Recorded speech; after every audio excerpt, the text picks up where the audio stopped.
Nuevamente nos encontramos en este claustro del Monestir de Sant Cugat amb aquesta activitat de fer una conferència mensual sobre el món del tren. Com sabeu, organitzem entre els amics del tren de Sant Cugat la Federació Catalana d'Amics del Ferrocarril. I aquí l'Andreu, com a representant de l'amic, i jo com a vicepresident de la Federació Catalana. Avui tenim un tema força interessant sobre Canfranc i un ponent que n'està molt vinculat amb el tema. Alfonso Marco nació en este precioso pueblo del Pirineo aragonés y es hijo, nieto, hermano y padre de ferroviarios. O sigui que ja veieu que la vinculació ferroviària és total. És llicenciat en Geografia i Història, però la seva activitat professional des del 1982 ha estat sempre en l'àmbit ferroviari. Ha passat per diversos puestos de treball dins de Renfe fins que al 1998 lo destinaron a la Fundación de los Ferrocarriles Españoles, al museo y a su biblioteca. Y entre el 1999 y el 2002 estuviste en el Museo de Vilanova y la Geltrú, si no digo mal, Alfonso. Entonces, en el 2002, después de posiciones de técnico de explotación y gestión de GIF, Asociación Zaragoza de Vicias. Y desde el 2007 eres técnico de comunicación y vigilancia de la Dirección de Innovación Tecnològica de DIC. És col·laborador de diferents mitjans escrits de França, Anglaterra, República Txeca i ha fet més de 300 articles. Té un blog que es diu Viajando en Tren, que és molt interessant, us ho recomano. És autor dels llibres del Ferrocarril Económico de Cortes a Borja, el Canfranc, Historia de un tren de leyenda, y recientemente tuve la oportunidad de ver tu presentación en Barcelona de 50 estaciones europeas catedrales de la modernidad. Yo estos 3 libros os los recomiendo sinceramente. Y además muchas actividades docentes de divulgación sobre el ferrocarril. Veieu que té una intensa actividad ferroviaria. También quiero añadir que la fotografía de portada del cartel pertenece a la portada de su libro y es una foto que hizo en su momento un socio de Barcelona que es Joan Acon. Aquí nada más quiero añadir que yo personalmente tengo una pequeña vinculación, puesto que de niño y jovencito pasaba los veranos en Jaca y tuve oportunidad en varias ocasiones de ir a Canfranc y pasar luego a Po, a Olorón, a Lourdes, o sea, con lo cual conozco bastante, mi recuerdo es esto. Y recientemente, el año pasado, conozco la estación porque pasé 2 noches en ella. Entonces, Alfonso, adelante, gracias de tu colaboración y aquí el auditorio espera tus comentarios. Muy bien, pues muchas gracias, un placer, gracias por la invitación y un placer estar entre esas paredes milenarias, ¿no? Aunque no sea presencialmente, sea a distancia, con este formato que es muy moderno, pero que tiene ciertos inconvenientes. Por ejemplo, esto de no vernos a mí no deja de incomodarme un poco, pero bueno, quizá en ulteriores ocasiones, espero que las haya, pues nos podremos ver y saludar personalmente a los que no conozcan, que como digo, creo que hay alguno que conoces probablemente o que quizá haya leído alguno de mis libros o artículos. Lo primero que quería decir es lo que has nombrado, la fotografía, la primera fotografía de esta presentación es del amigo Juan Acon, buen amigo desde hace muchos años, de la Asociación de Barcelona, y bueno, pues por un error mío se la mandé a Diego para utilizarla como cartel de presentación y sinceramente pues me olvidé de estas cosas de la autoría, entre muchas cosas que va haciendo uno, y ha sido un error pues que no debería haber ocurrido. Ya le he pedido disculpas a él, ya está todo totalmente aclarado porque tenemos una buena amistad, pero bueno, quería recalcarlo, que él es el autor de esta foto y de otras que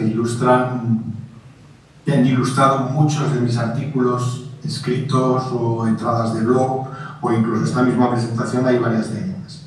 Y es decirlo expresamente, ya que no lo he dicho antes, pues lo quiero decir ahora y que se sepa publicar.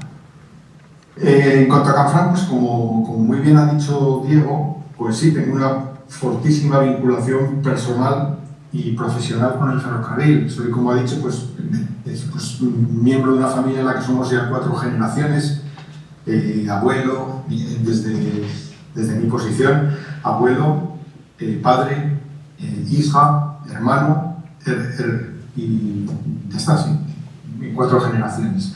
Y respecto a Canfranc, pues sí, decir que, y realmente estoy muy orgulloso de ello y suelo presumir bastante en estos actos, pero creo que tengo motivos.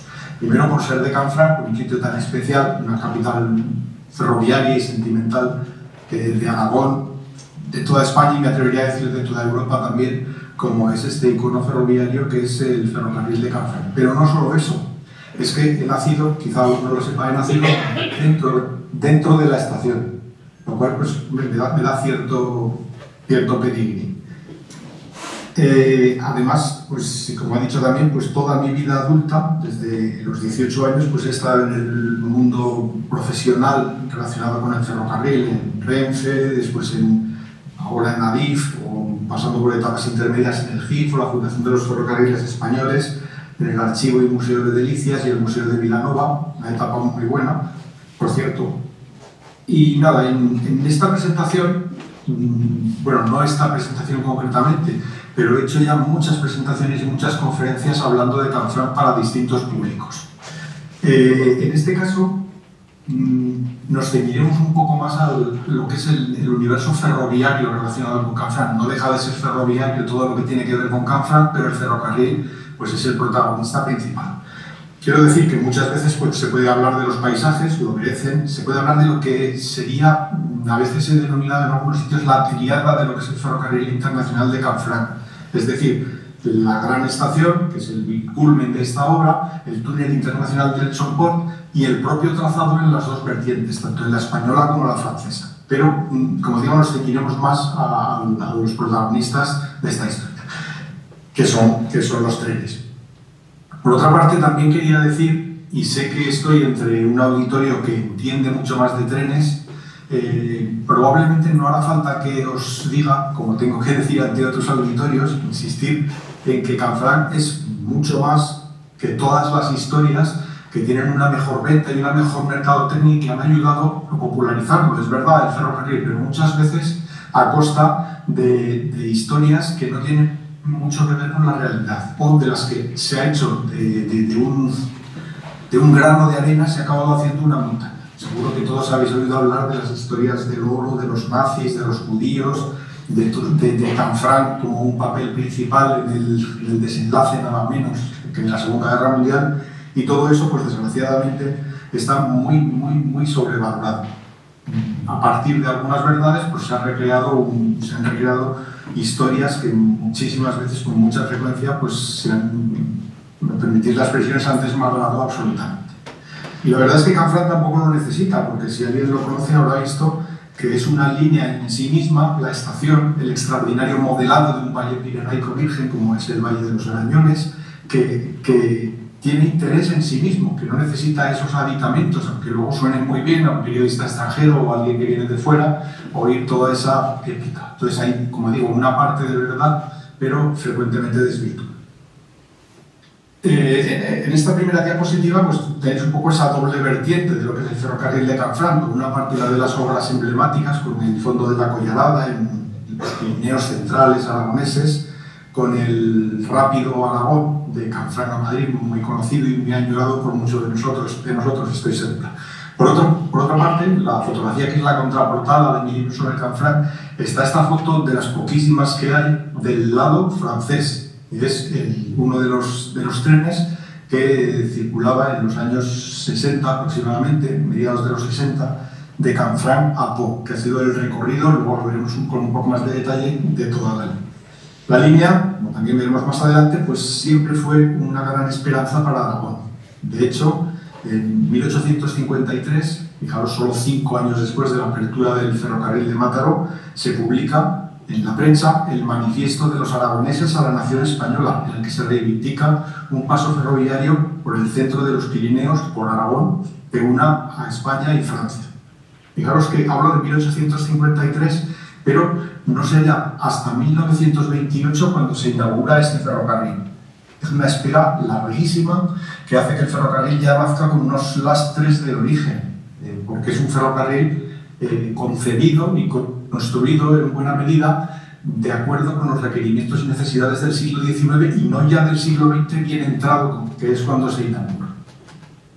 Pero, como digo, pues, sin embargo, pues significó una gran esperanza, que simbolizada un poco con este dibujo, este grabado del año de la inauguración entre un aragonés y un bearnés francés que se dan la mano con el fondo de la estación de Canfranc.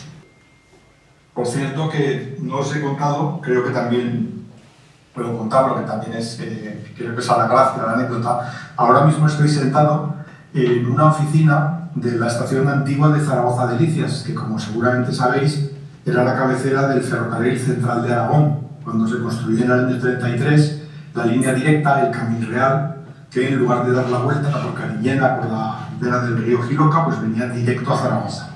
Y esta estación actualmente está pegada a la intermodal, seguramente habréis visto, pero se ha mantenido como un edificio histórico, el edificio del año 33 del Central de Aragón. Y lo que son las cosas, las vicisitudes ferroviarias, de las familias ferroviarias que damos muchas vueltas, el último destino activo de mi padre fue jefe de estación de esta estación de Delicias. Y ya sabéis que los jefes de estación normalmente tenían vivienda en las estaciones y, curiosamente, en la vivienda que ocupábamos, aunque el edificio fue remodelado al construirse la nueva intermodal, pues la ubicación en la que yo me encuentro ahora mismo, desde la que os hablo, era la cocina de mi casa. Obviamente no tiene restos ya de cocina, pero es un detalle simpático que a mí me hace pues, sentirme realmente como si estuviera en mi casa, vamos, podría decir que literalmente. No voy a detenerme mucho. Normalmente me gusta hablar un poco pues, de cómo se ha llegado hasta hablar de los primeros trenes de Canfranc en el año 28. Hay, por supuesto, una evolución muy grande en el ferrocarril que probablemente conocéis algunos hasta mejor que yo.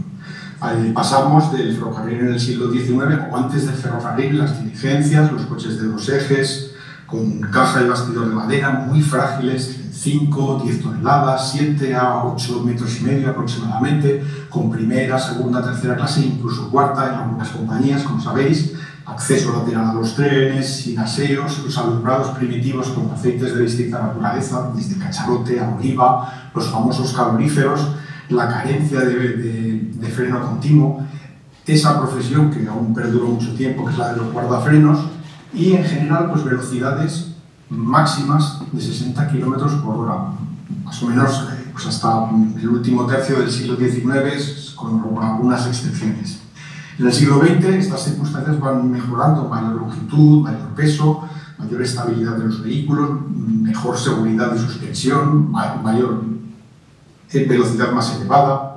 La calefacción también va evolucionando notablemente, calefacciones desde la locomotora de vapor, radiadores, la iluminación, por supuesto, con gas primero, eléctrica, la luz, la regulación, en fin, un montón de aspectos que revelan esa evolución constante del ferrocarril desde su existencia hace prácticamente 200 años, que se cumplen ya el año que viene. También, por supuesto, una mínima mención también es, pues, al predominio inicial un muy duradero de los coches de madera, después de madera con metal también, para llegar finalmente a metal. Por supuesto, antes me he referido brevemente al freno, el freno vacío continuo, un gran avance también en materia ferroviaria. Ya he entrado hacia 1910 aproximadamente los primeros coches con bogies, y ahí también pues, cabría un recuerdo al gran estímulo que supuso la Compañía Internacional de Coches Cama para el desarrollo del ferrocarril. Aquí veis, en el caso de Canfranc, una de las primeras cosas que hay que nombrar también es el perfil, el trazado. Lo veis en estos esquemas de la izquierda abajo, es el tracé de Luz a Jaca. En la parte de la izquierda está el dificilísimo trazado de la parte francesa. Probablemente sepáis que las rampas máximas, ahora que estos días se están diciendo tantas barbaridades sobre rampas y pendientes, no se cansan de decir los periodistas, incluso algunos políticos hablan del desnivel de 30 metros. en realidad, claro, hablamos de 30 milésimas, que es muy diferente. La línea ferroviaria, como sabéis muy bien, es diferente a la de la carretera. Pero en el caso de Canfranc es que tiene una de las mayores pendientes de todos los ferrocarriles europeos, solo superada por algunas líneas cortas en Suiza y en Alemania, pero en el caso de Canfranc se llegan a alcanzar, entre otras también muy grandes, las 43 milésimas. 43 milésimas significa estar al borde de la adherencia ferroviaria, es decir, un poco más y ya serían precisos mecanismos de cremallera o similares. Por eso, esa es la razón, que también aludiré un poco más adelante, de que desde el principio la parte francesa esté electrificada. No necesariamente porque los franceses fueran más avanzados, más modernos, no, también había tecnología en España para poder construirla. De hecho, la línea de Transpirenaico Oriental, por esas mismas circunstancias, también será tempranamente electrificada. Pero en este caso, pues sin tracción eléctrica era imposible explotar esta línea en la vertiente francesa. No así en la española, donde las rampas, aun siendo importantes, no sobrepasan las 25 milésimas. Si os fijáis en la francesa, hay una parte, no sé si os veis hacia en la parte sur del esquema, está representado en línea recta el túnel de Somport, que mide casi 8 kilómetros y en cuya mitad aproximadamente se encuentra la frontera franco-española. Y un poco más arriba, no sé si os fijáis, el lazo, el túnel helicoidal de Sayers, que es un túnel pues, que refleja muy bien también la naturaleza de esa línea. Una línea de alta montaña, indicada completamente en un valle muy estrecho, que tiene la peculiaridad en Francia de que, así como en el lado español, el ascenso hasta las cimas de casi 3.000 metros que flanquean, mejor dicho, sí, lo que es la estación de Canfranc, el ascenso es mucho más progresivo, empieza aproximadamente en Ayerbe, con las primeras serranías prepirenaicas, pero digamos que es un ascenso en algo más de 100 kilómetros. No es así en el caso francés, donde el trazado es pues, relativamente llano, favorable hasta Vedús, pero luego faltan los 32 kilómetros de Vedús a Canfranc, que tienen estas características tan particularmente difíciles que he avanzado antes. En el caso de Canfranc, el tramo que os he puesto es el tramo de Jaca-Canfranc, que es el tramo ya puramente pirenaico de la línea, donde en 24 kilómetros pues, se extiende penosamente hasta llegar desde los 800 y pico metros de Jaca a los 1194 de Canfranc, con una sucesión de túneles, son hasta 19, e importantes obras. Una de ellas, la que también se distingue en la mitad del esquema, que es lo que siempre se ha llamado el caracol, no porque sea un caracol en el sentido puramente ferroviario, como el túnel puesto de Tossa o el del lado francés que decía antes, sino porque recuerda esa forma intrincada de lo que es la concha de un caracol. Está seguida, pues son dos túneles seguidos de curvas muy pronunciadas y rematadas por el viaducto de Cenarbe que hemos sacado antes en la foto de Juan de Con, precisamente.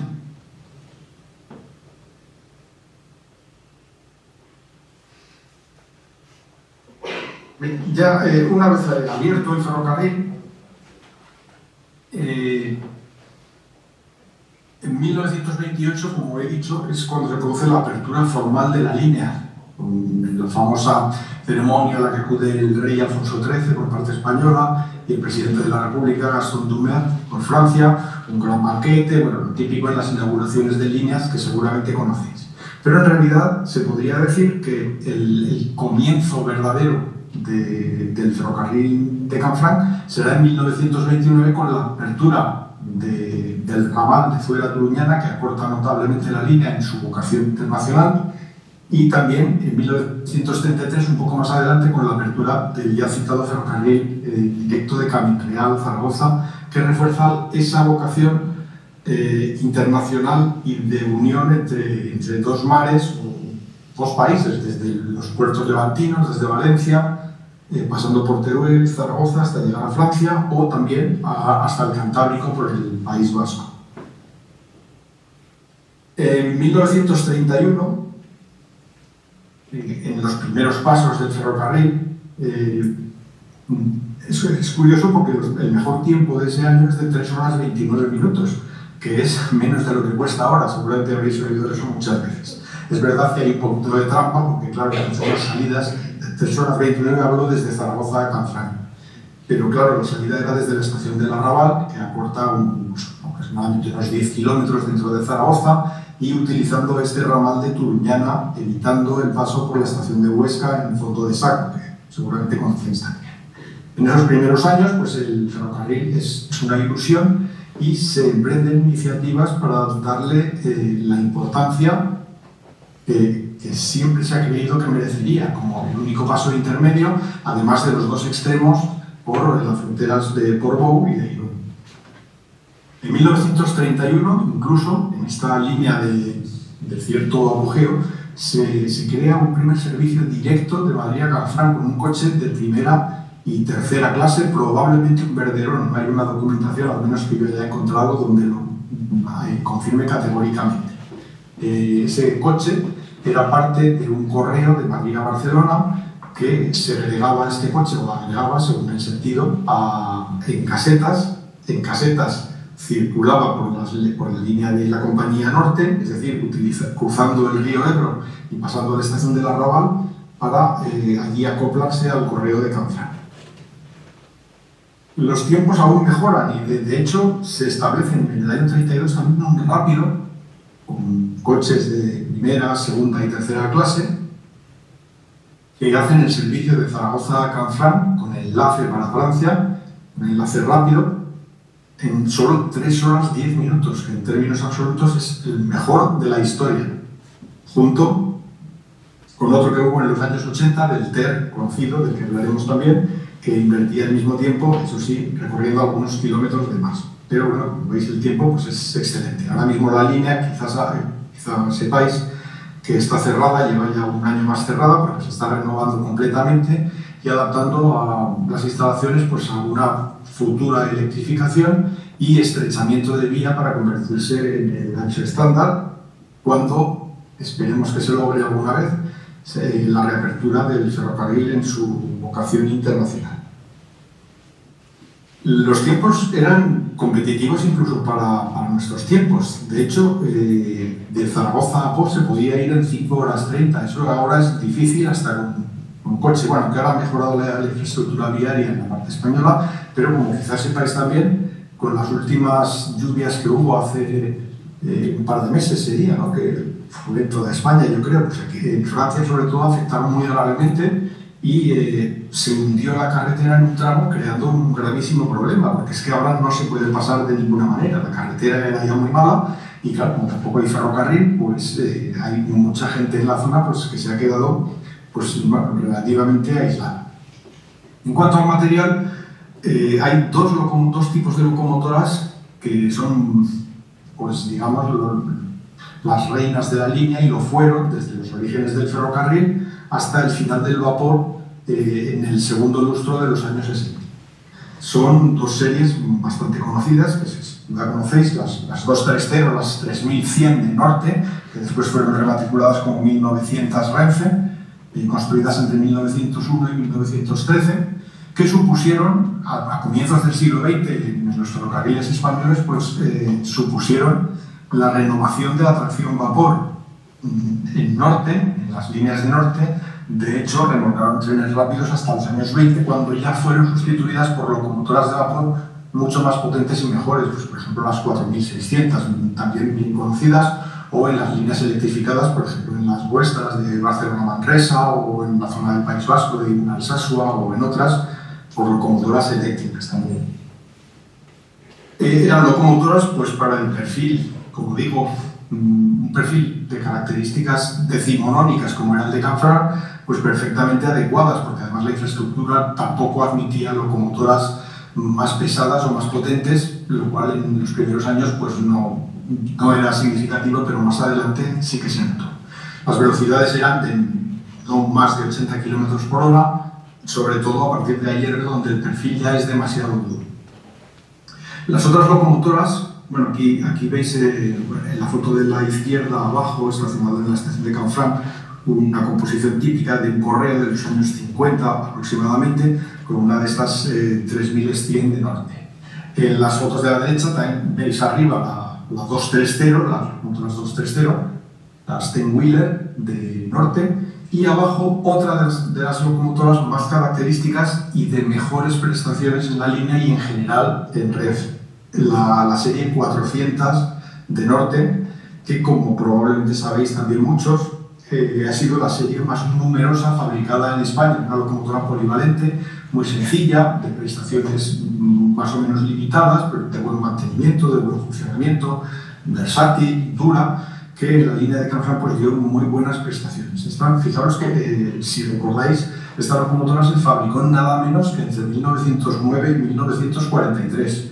Claramente en los años 40 ya era una locomotora desfasada, pero conveniente para el tipo de perfiles de los ferrocarriles españoles y por sus características de simplicidad y robustez.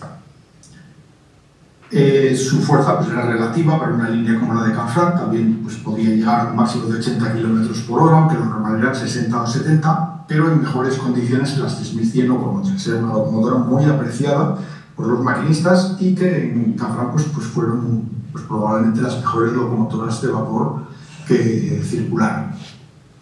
Las composiciones de los trenes eran habitualmente pues, una de estas locomotoras, normalmente con 3 coches de viajeros y 1 o 2 furgones, y en el caso de cargas superiores, esto serían unas 200 toneladas aproximadamente, eran muy frecuentes las dobles tracciones con los 2 tipos de locomotoras o más abundantemente las 400. Como decía antes, 2 años muy significativos, probablemente tan significativos como el propio año de la apertura, fueron estos, el 29 y el 33, con la apertura del ramal de Turuñana, y en el 33 con la apertura del directo del antiguo Ferrocarril Central de Aragón, que desde el año 26 bueno, ya lo administraba la Compañía Norte. Esos son los primeros años dorados de la compañía. Se reabre esa esperanza de tener un ferrocarril directo que permita enlaces directos que trasciendan a la relación meramente regional de Zaragoza a Canfranc. Por ejemplo, se establece en el año 34, se establece una primera relación directa de Valencia a Canfranc con transbordo programado y corto de espera para París, que permite tiempos de viaje de alrededor de 23 horas, es decir, menos de un día de Valencia a París, lo cual, pensad que para la época pues es un tiempo excelente. Aquí quiero señalar también, porque a veces se dice en esta parte más novelesca a la que me he referido, de la épica de los trenes de Canfranc y tal, a veces se habla también de trenes de Valencia a París, o de Zaragoza a París, o de Canfranc a París incluso. Y eso quiero decir, es probable que lo sepáis también, que nunca existió eso. La línea de Canfranc siempre ha sido una línea de interés meramente local en Francia. Porque si pensáis un poco en la configuración de la red ferroviaria francesa, a veces, yo oigo a veces en programas o en ciertos discursos como que parece que el ferrocarril sale de Canfranc y ya se dirige directamente a París, o por lo menos a Burdeos o a Toulouse, y no es así en absoluto. La línea de Canfranc a Pau es una antena de la línea principal de Midi que enlazaría de este a oeste Burdeos y Montpellier, aproximadamente, y Toulouse y Montpellier. Y entonces hay varias líneas que son antenas de esas líneas principales. Si miráis un mapa de los ferrocarriles franceses se ve muy fácil. Entonces siempre, con una excepción muy curiosa que nombraré más adelante, los servicios internacionales franceses que utilizaban la estación de Canfranc de doble uso, francés y español, siempre eran hasta Pau. Y en Pau ya sí que había ya trenes directos a París o a Burdeos o a Toulouse. Pero, como digo, la apertura de estas líneas supuso un importante hito que tardaría muchos años, hasta los años 90, en haber otro tren directo de Valencia a Canfranc, el Transaragonés, que quizá alguno conozca también. Fijaros que el tren salía de Valencia a las 7:05 de la mañana, vía Sagunto, Teruel, Camarreal, llegaba a Zaragoza a las 14:28, creo que es, y continuaba por la línea directa de Turuñana hasta Canfranc, llegaba a las 18:10.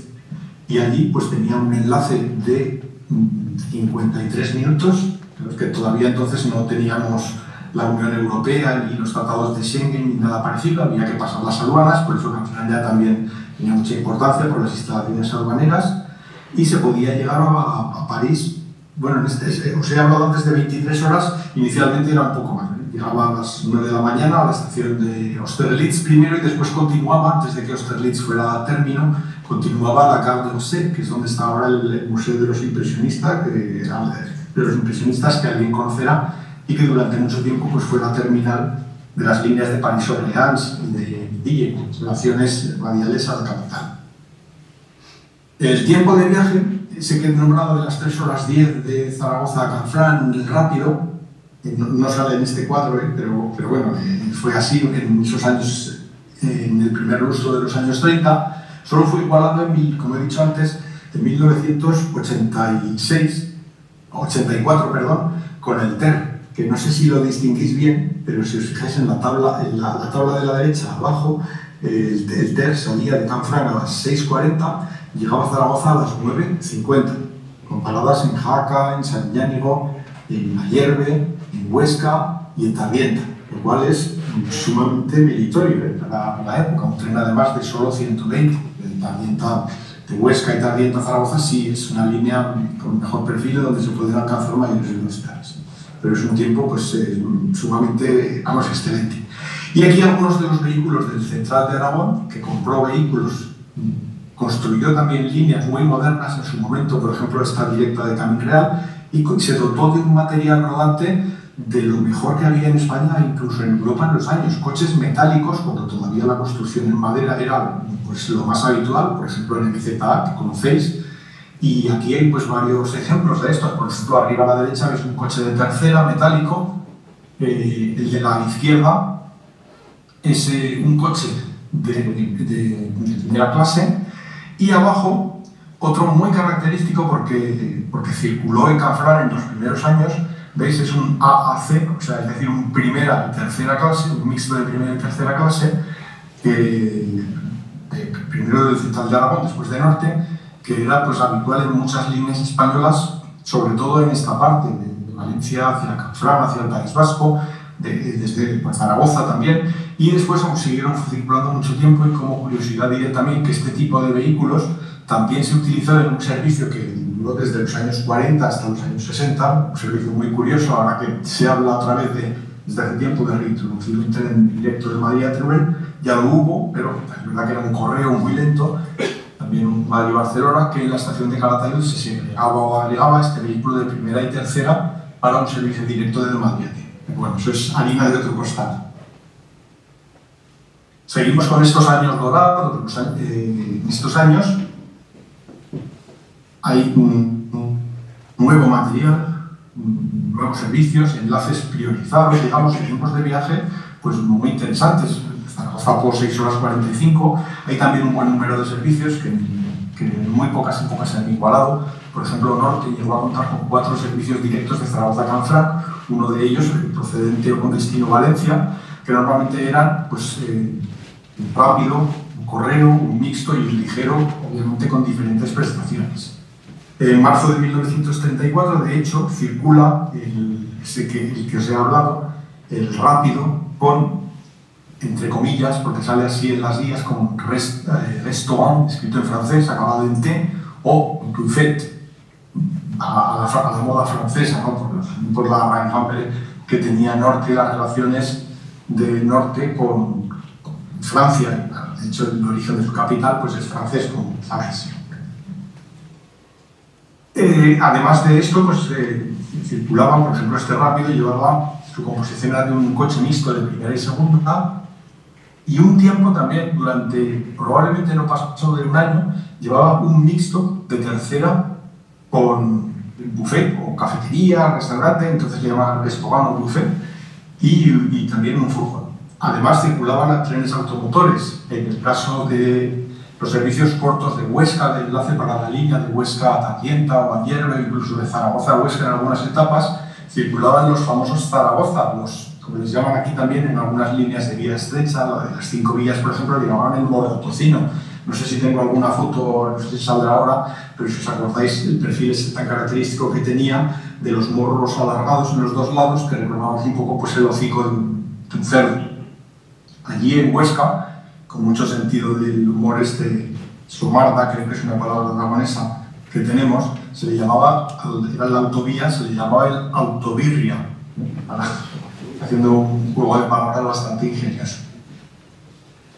En 1935 también se produce un viaje de demostración con mucha relevancia la prensa, en que un automotor, seguramente un Ganz Eaton o un Maybach, hizo un viaje con autoridades y con directivos del norte para mostrar las posibilidades del ferrocarril, logrando pues, buenos tiempos de poco más de 3 horas. En 1936, de hecho, también comienzan a circulan ya por muy poco tiempo, por razones obvias, porque el 18 de julio empieza la Guerra Civil Española. Hay servicios también con los primeros Renault.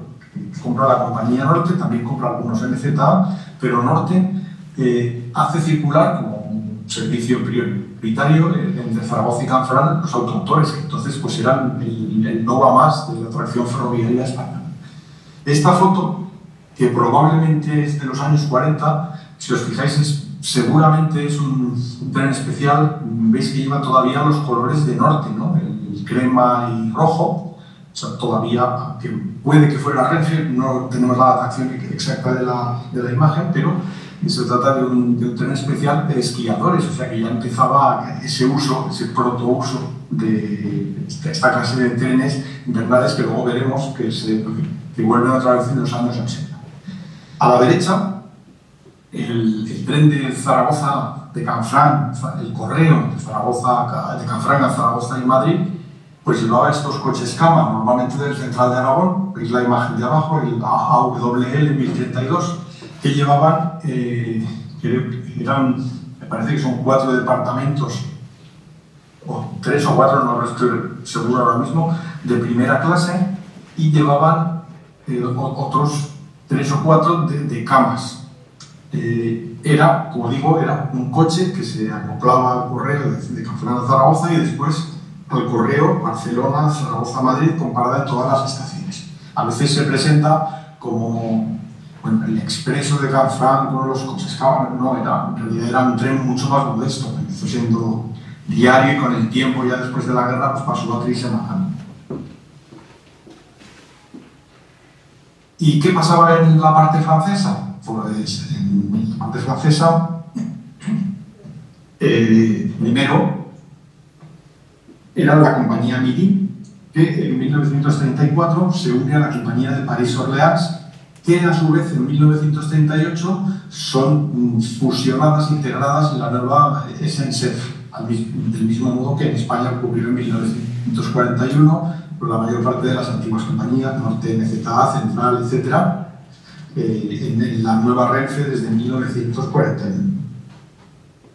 Como he dicho ya antes, la línea en la parte francesa siempre ha sido con tracción eléctrica, que en su momento pues era muy eficiente y moderna, porque las locomotoras seguro que os resultan muy familiares porque son del mismo estilo que las del Transpirenaico Oriental. Las 4000 ex-Midi, pues en su momento eran modernas, claro, eran también de esos años, de los años 20, pero con el tiempo hay que pensar que hasta que se interrumpe la circulación, el tráfico internacional en la línea de Canfranc, pues fueron siempre las mismas locomotoras y ningún otro material, con lo cual, claro, hay que añadirles pues, prácticamente 50 años más de trabajos intensivos en condiciones muy difíciles, con lo cual pues, la tracción eléctrica ya no era lo que fue en sus orígenes.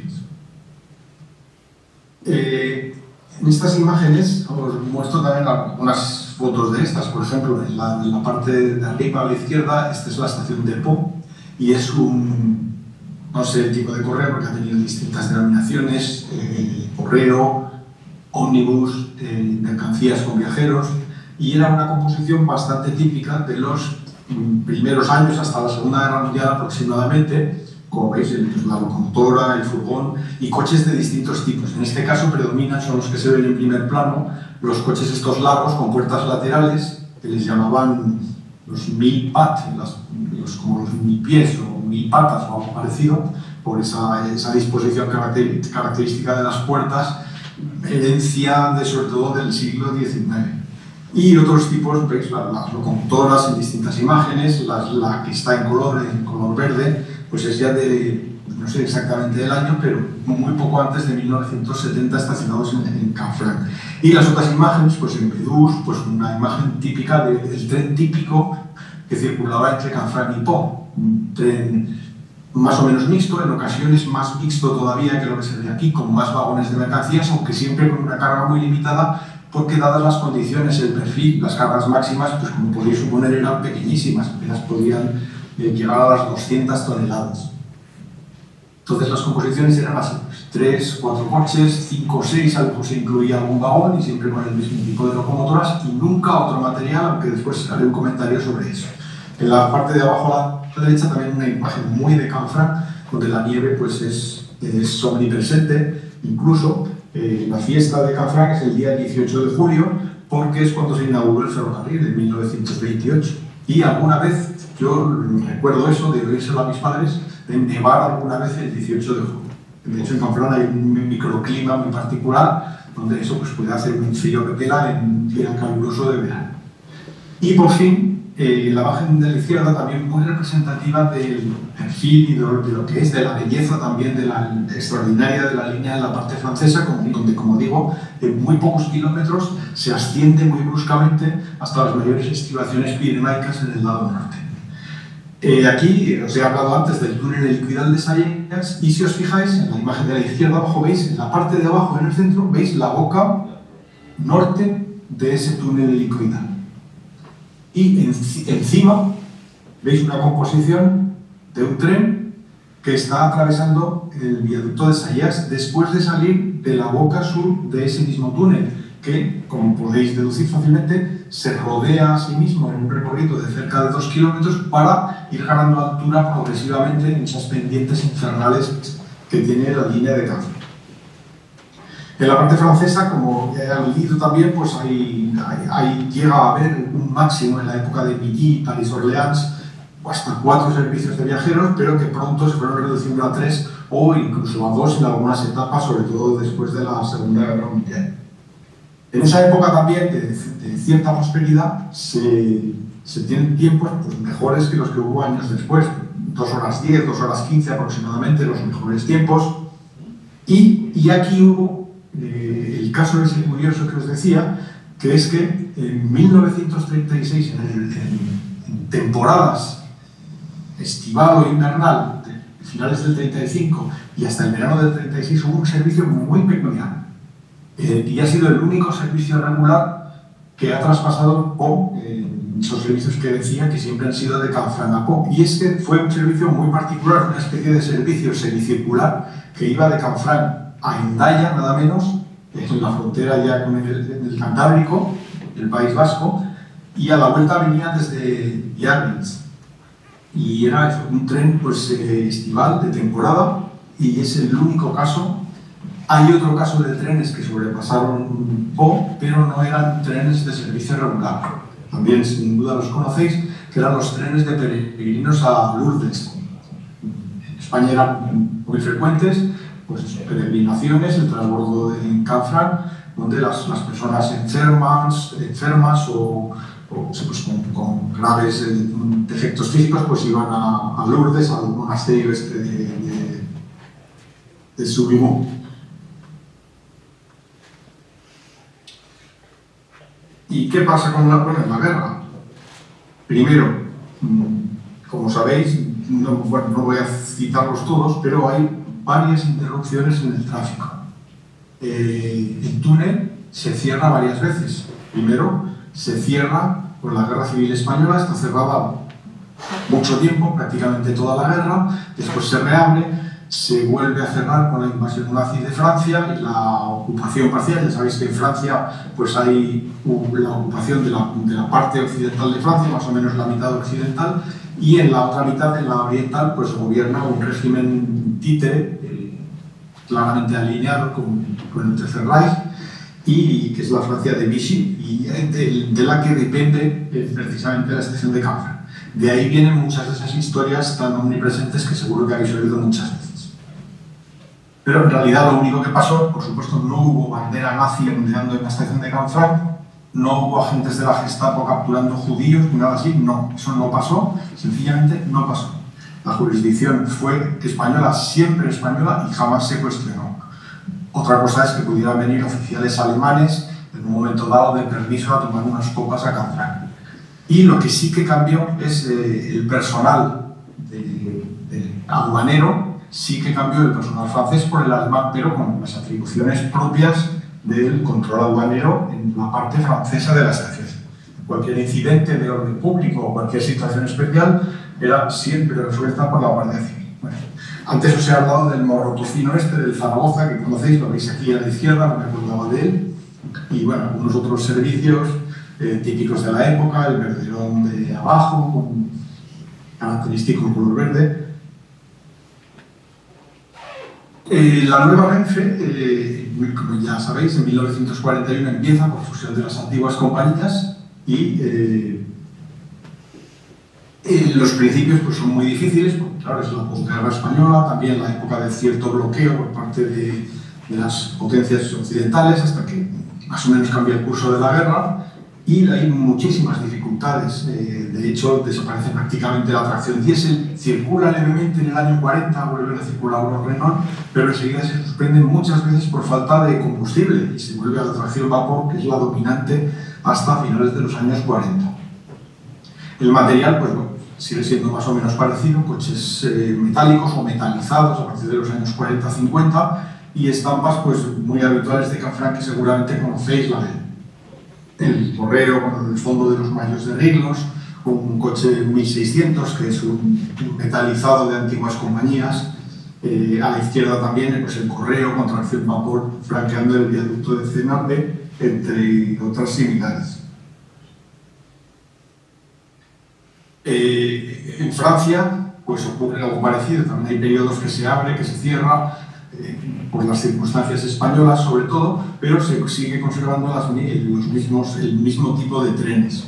Por ejemplo, unos coches muy habituales son estos que veis abajo a la derecha, este caso de tercera, un coche de sudoeste, llamados así.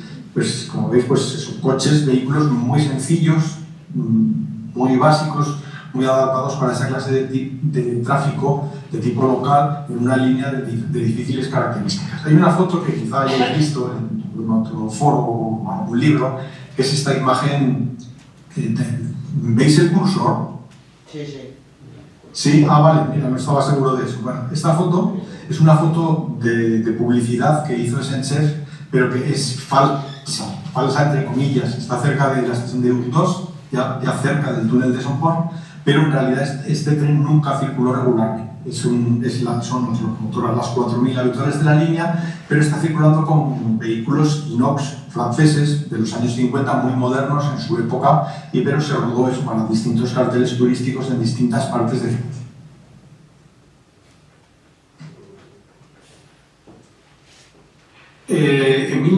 A partir de 1943 aproximadamente empiezan a remontar un poco la circulación en España. Hay como os he dicho, bueno, supresiones frecuentes de trenes diésel, sobre todo por escasez de combustible, y ya sobre todo a finales de los años 40 empieza a haber una mejoría notable y un impulso bastante decidido por parte española, como siempre ha ocurrido en la línea, en los años 30, en los años 40-50 y después en los años 80, en los que Renfe, la administración española, siempre ha intentado potenciarlo, aunque sea modestamente, cosa que nunca ha ocurrido por la parte francesa. En 1949 data el Plan Guadalhorce, donde se decide importantes compras de coches bogies metálicos o metalizados, y por cierto también de ese año es la denominación ómnibus, muy habitual en la línea y en otras líneas españolas. De esta época también empieza otra vez a circular el coche de cama, de primera y cama directo, trisemanal, desde entonces, desde 1943 hasta 1965, cuando desaparece entre Madrid y Canfranc, con tiempos de viaje pues bastante grandes, de alrededor de 16 horas. Hay un servicio muy curioso que no sé si conoceréis, pero que seguro que os resulta especialmente interesante a vosotros, a los amigos de catalanes. Entre 1948 y 53 se pone también en servicio ese mismo vehículo, un mixto de primera y camas, en un servicio directo de Canfranc a Barcelona, que circulaba también correo con parada en todos los sitios y que venía en un correo hasta Zaragoza y en Zaragoza se empalmaba a su vez con el correo de Canfranc. También unos tiempos de viaje pues, espectaculares, de eso, unas 16-17 horas. Esto duró de forma discontinua en temporada alta hasta que en 1953 se suprimió completamente. Y veis algunas imágenes. Bueno, así en 1953 también es reseñable porque os he hablado al principio de que en 1853 se produce el manifiesto de los aragoneses a la nación española, reivindicación por un paso ferroviario pirenaico por Canfranc. En 1953, en el centenario de ese manifiesto, hay importantes eventos. Hay una asamblea hispano-francesa por ferrocarril de Canfranc que preside el conde de Vallellano, que era entonces el ministro de Obras Públicas en España, y se prometen varias reformas. Lo de abajo a la izquierda probablemente es un tren especial que vino con el ministro y otras autoridades. Otras imágenes, por ejemplo, arriba está del amigo Jaime Roca, ya tristemente fallecido, de un Renault, una BJ estacionada en la estación de la Raval, y dos imágenes de los típicos correos de Zaragoza-Canfranc, la de arriba en Canfranc y la de abajo en la estación de Ayerro. Ahí, en ese año, en esa asamblea de 1953, se proponen varias mejoras que se llevan a cabo. En 1954 llega el TAF. El TAF empieza, como sabéis, en España en 1952. Pero en 1953 se promete que habrá una conexión TAF. De hecho, se implanta el TAF en varios servicios. Uno, el más importante y el que más relacionado con lo que estamos hablando, es el Barcelona-Bilbao-Irún y el Valencia-Bilbao-Irún también, que en Zaragoza intercambiaba coches. Los TAF, ya sabéis que en composición completa tenían 3 coches, entonces el de Barcelona a Bilbao llevaba 2 coches a Bilbao y 1 a Irún. Y el de Valencia al revés, 2 a Irún y 1 a Bilbao. Y en Zaragoza se intercambiaban, de manera que llegaran a Bilbao 3 y a Irún otros 3. Y en Zaragoza-Raval tenían enlace con un TAF de enlace de Zaragoza-Canfranc. Si recordáis, los TAF hubo una primera serie corta, 10 trenes creo que fueron, que eran sin aire acondicionado, después se compraron el resto con aire acondicionado y finalmente se compró una tercera serie que se les llamaba unidades, porque era un tren único. Y esos inicialmente se destinaron a este tipo de relaciones de frontera. Bueno, además también hacían Madrid-Badajoz, pero se destinaban principalmente a enlaces con otros trenes principales como Miranda-Bilbao o enlaces de frontera, por ejemplo este de Zaragoza-Canfranc y también de Barcelona a Portbou y Cervera.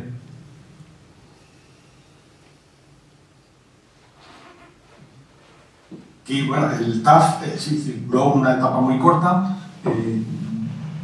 aproximadamente un año y algo, hasta que fue sustituido en 1956 con la tercera serie de los automotores Renault ABJ. Sabéis, una obra de los años 30, luego a principios de los 40 una segunda serie y después en los 50 se compró una tercera.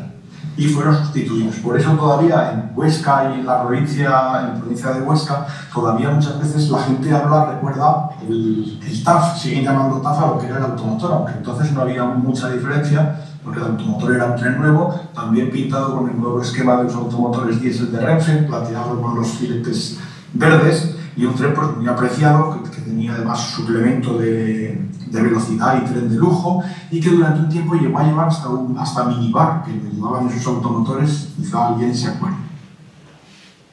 Los tiempos en aquella época también mejoran, por ejemplo el correo este de Madrid pasa de las 16 horas y pico iniciales a las 14:30, que sigue siendo mucho, pero es una mejora importante, y se consolida también un servicio automotor, ya vía Huesca, por cierto, que en esa relación.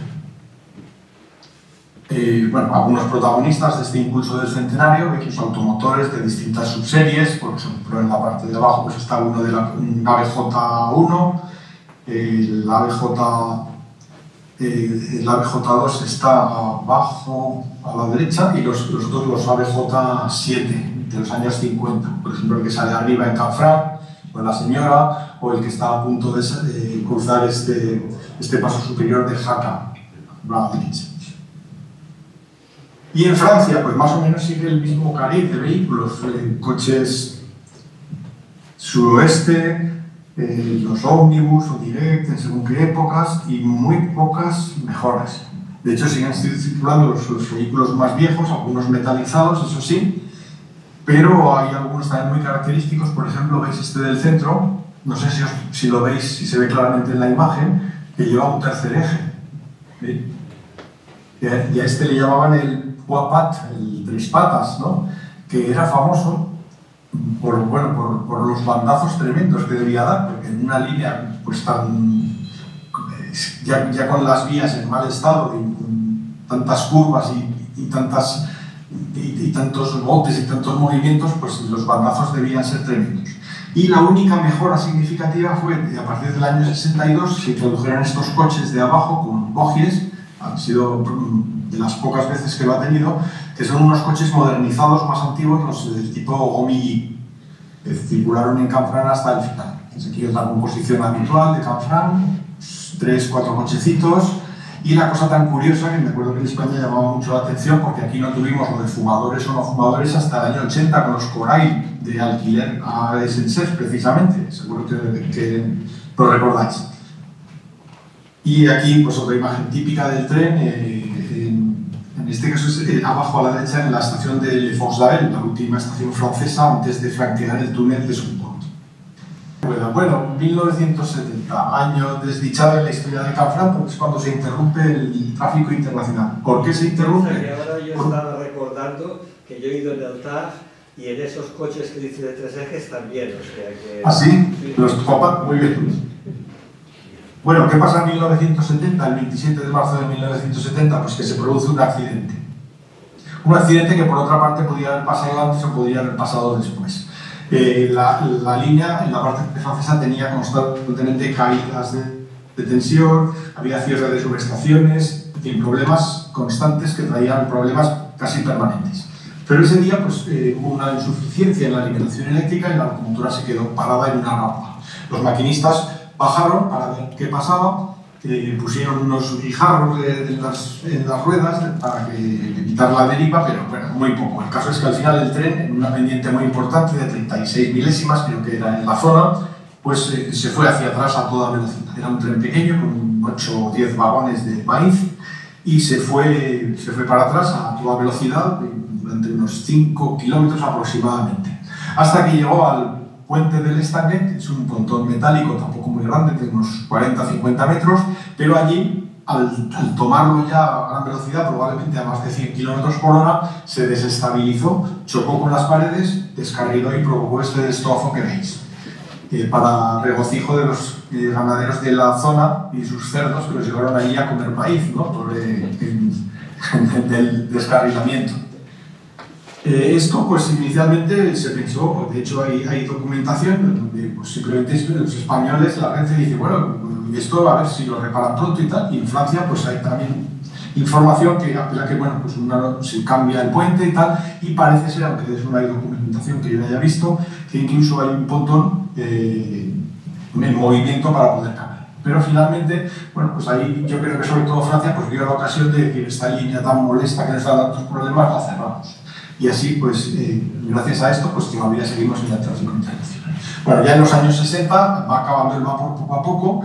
En el 67 se completa la dieselización, excepto en las cercanías de Huesca, que todavía sigue hasta principios de los 70.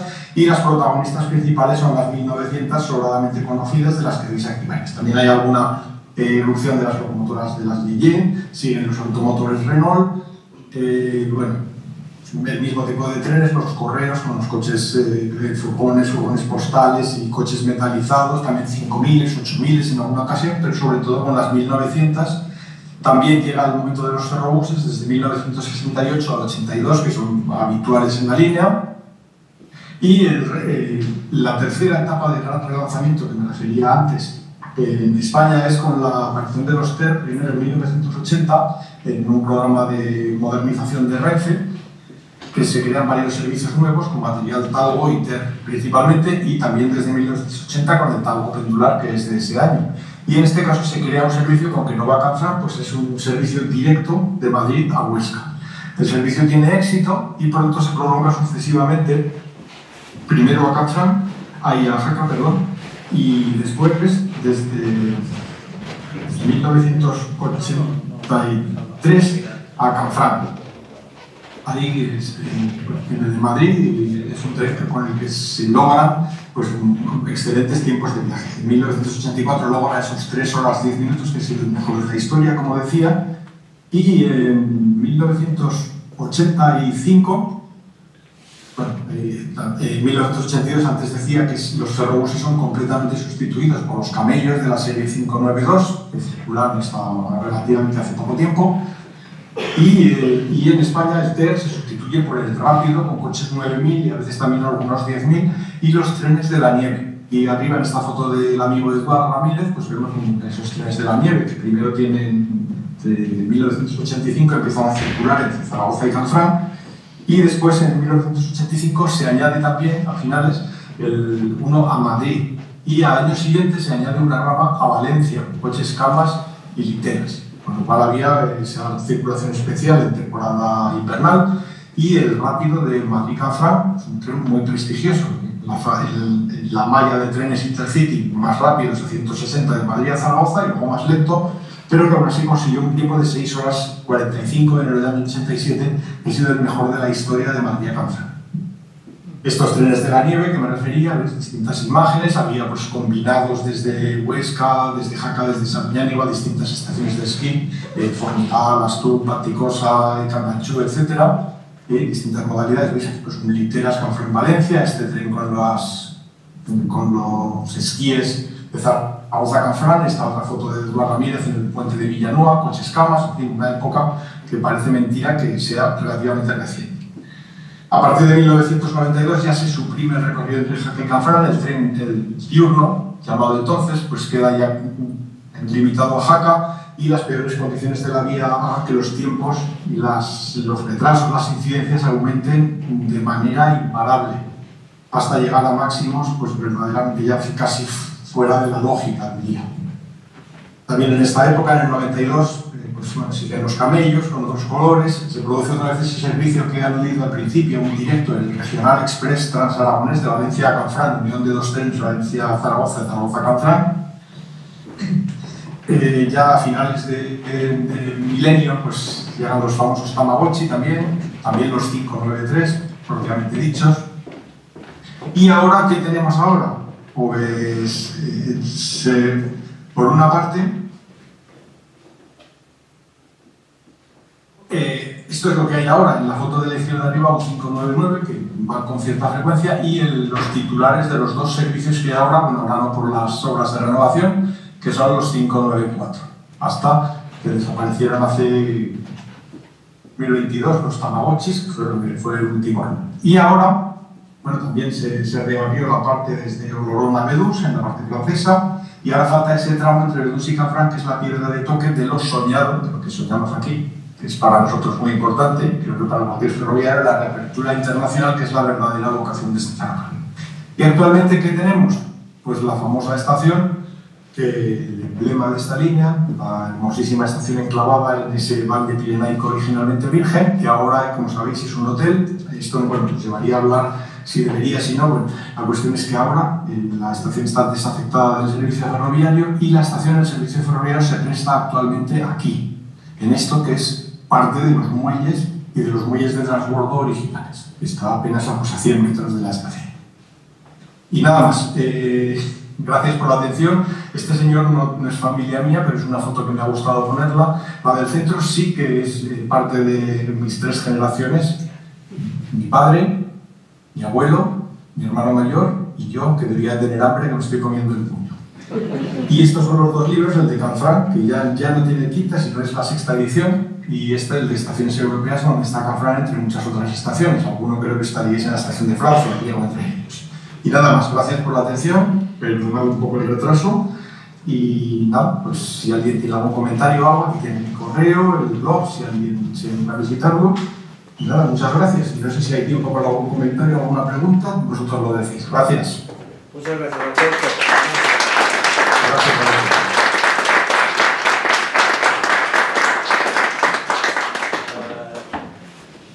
Dime, te querías preguntar, hay un caballero, dime. Sí, yo quería saber ¿por qué razón no se potenció el transporte de mercancías? Bueno, no se potenció el transporte por mercancías. Sí, Yo he supongo que entendido. por las rampas. Sí. Bueno, el transporte de mercancías tuvo sus momentos. Inicialmente el transporte que más se pensaba para Canfranc era el transporte de agrios desde Levante. Había muchos problemas, había que transportarlo manualmente, se helaban las naranjas, había problemas. Y luego sobre todo el trazado. El trazado es muy difícil, no admite muchas cargas, sobre todo en la parte francesa, y claro, realmente normalmente era más conveniente y más barato. Bien, de hecho, cuando empieza a explotar estos tráficos transfesa, las tarifas, las Iberia Tarif, pues se destinan a los pasos fronterizos extremos, en Portbou y en Irún, y se deja a Canfranc a un lado, con lo cual pues nunca tuvo momentos de cierto auge, pero siempre con cantidades muy limitadas de mercancías, sobre todo por eso, por las dificultades del trazado que hacen pues esos tiempos demasiado largos, capacidad de carga muy pequeña, por supuesto la ruptura del tráfico en frontera, que eso se acentúa cuando empiezan a circular los vagones transfesa de ejes intercambiables, no lo hacen por Canfranc y eso claro es todavía una dificultad añadida. Así sintéticamente diría que es eso.